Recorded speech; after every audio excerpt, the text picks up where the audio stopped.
likely would have to be living under a rock if terms such as Trump derangement syndrome or the general looniness surrounding people's absolute unjustifiable hatred of Donald Trump were not familiar to you. But that is the world we live in, of course. And many people are concerned about the election of 2020 and whether or not Trump will get in a second term. For my own part, I am not that concerned about that. In fact, I'm reasonably confident, not 100% sure, not even very sure, but reasonably confident that Donald Trump will get reelected and that he will serve 2 terms as President of the United States. I say this because all of the antics that people, both on the left and right and in the middle, are engaging in only serve to enhance and rekindle the fires of his voter base and supporter base. Basically, all the opposition people express towards Trump make people on the other end of the aisle, or at least in the Trump aisle, dig in their heels ever more deeply into the ground, and therefore I'm reasonably confident that he will get reelected.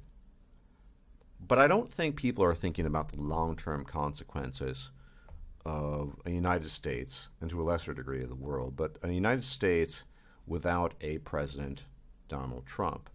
And so what I'm thinking of primarily is what happens after Trump leaves, say, after 2 terms. And we could discuss, for example, what would happen after 1 term, assuming he doesn't get elected. I don't think the fallout would be nearly as bad. Sure, lots of people would be nearly vomiting forth sighs of relief from all sides of the political aisle. His opposition is multifaceted, and many people just don't like him because, as I'll get into in a bit, it's really a personality contest, isn't it? It's not about policy. But I think there are some serious consequences that await the United States down the line if he were to be a 2-term president. Because in a nutshell, the way I view Donald Trump is that essentially he is a kind of stopgap. He's a floodgate. There's a massive flood coming, a deluge, and he's kind of holding the waters back. But the structural weaknesses are there, and he's not going to be in office forever, even if he does serve for 2 terms. Now, a lot of the irrationality amongst people who hate Trump has something to do with just the way we evolved. We tend to be more infatuated with personalities than we do with policies. This has always been the case. So, for example, there are plenty of people who revere Ronald Reagan as some great hero, but in reality, if you look at his policies and the things that he's done, for example, initiating no-fault divorce among many, many other things, he wasn't really that great.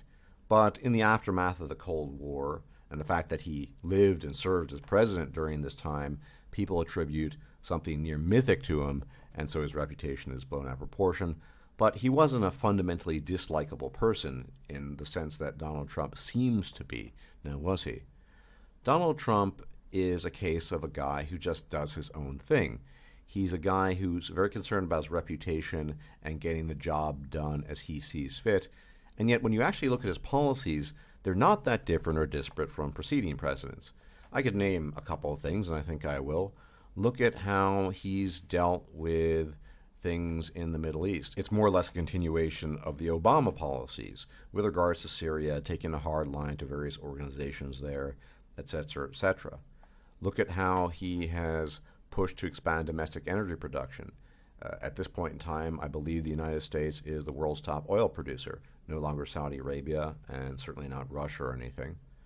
He was actually pretty hardline in the case of North Korea, all the while being somewhat humorous and friendly about it. He's reimposed sanctions on Iran, which you could say that's good or bad, but that seems to be standard neocon policy. And he's actually been reasonably tough when it comes to Moscow. Again, these are just examples of him being a normal president in a world where people think he is some sort of alien or some anomaly in office. He's basically doing what presidents have done before him, what Obama did before him, what George Bush did before him. He's not that exceptional in what he's doing, though I admit he does get a lot done, relatively speaking, but people are always focused on the personality. Yes, he's somewhat mendacious. Yes, he's not traditionally, quote-unquote, presidential, whatever that means. He is the president, after all, and all these other things, but people just focus on the personality. And because of this, because it's driven by evolved psychology and I think lunacy in some cases, and because people are really only focused on disliking him because of who he is rather than what he's doing in policy, as is often the case, unfortunately, in politics, as we are all human beings with the same foibles and weaknesses, I think we're in for a lot of doo-doo, so to speak, if he were to serve 2 terms. Because, as everybody knows, the President of the United States can only serve 8 years, and after that he is replaced. And we have to look at Trump as a kind of dark horse. He's kind of his own entity, his own thing. Yes, most of his policies are mainstream and follow the directives of previous presidencies. It's really not that exceptional what he's doing in the world and in the United States. But he is his own guy, and he does offer pushback against some of the very, very far left rhetoric as well as unreasonable speech that we have all borne witness to in recent years. But what happens when that's gone? What happens when Trump is no longer president? Well, I think, as I said, that he's a bit like a floodgate, that the waters will break the dam. I think because people have become so obsessed with his personality, and mind you, I don't think the people who oppose him actually realize this, but him serving 2 terms is in their best interest, because these people display this visceral hatred towards the man, justified or not, and by that I mean they're not actually measuring his accomplishments or what he's doing in office. They just see the guy and hate him, because ultimately the people that supposedly despise him for sometimes very unjustifiable reasons would benefit from a 2-term Trump presidency, because frankly speaking, it would create even more ammunition. These people love to complain. In fact, mostly that's all they do, is complain about Donald Trump and how horrible he is and how incompetent he is and how dumb he is, irrespective of his actual policies and what he may or may not have achieved or accomplished. That's a side story. That's not relevant. It's all about who he is, right? And they will spend the next 4 years after, assuming he receives a second term, complain about him even more, about how it's the end of the world and who knows that they need to emigrate away from the United States to some far-flung land, yada, yada, yada, blah, blah, blah. But after Trump serves 2 terms, they will have all the ammunition, all the complaints to put in somebody they like. And I don't think it'll be somebody reasonable. It won't be the standard fare milquetoast politician that's been in office since time immemorial, at least in recent memory, immemorial. It'll be someone that's quite extreme, but somebody who's much more ideological than anything that we've witnessed. Because at the end of the day, even if you hate Trump, he's not an ideologue. All he cares about is his own reputation. He's an egomaniac, admittedly, and he tries to get stuff done that is more or less in line with what people in Washington who call themselves president get done. His foreign policy is not exceptional. It's pretty standard. It's kind of neocon-y, sort of, but not entirely, whatever. But he doesn't do any of this in an ideological sense. He does this, frankly speaking, because, again, he's a man who's motivated by his own ego and his own achievement. What would be far more dangerous down the line would be some person, probably on the far left, because, let's face it, many, many people in the country are drifting towards that direction, who has absurd ideological goals in mind, and on top of that is a favored personality, meaning the people support the person in question, that simply don't map onto reality.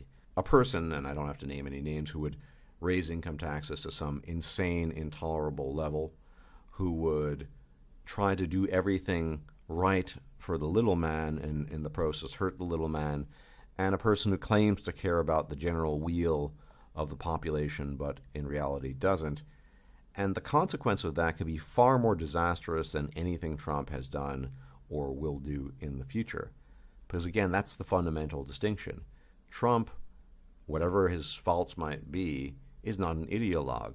But I think the flood that will ensue after Trump, that deluge, well, I think it's going to be an ideologue. I think it's going to be someone who's very driven to achieve certain things, not because they're feasible, not because they're good ideas, but because they sound good on paper, because people are cheering that person on, and they want to see the quote-unquote established order be turned on its head in favor of something very, very far left-wing that would be perhaps even unprecedented in American history. And therefore, most of my concerns have far less to do with the Trump presidency, or the distinct likelihood, I think, that he might serve 2 terms, and much more to do with what comes after Trump.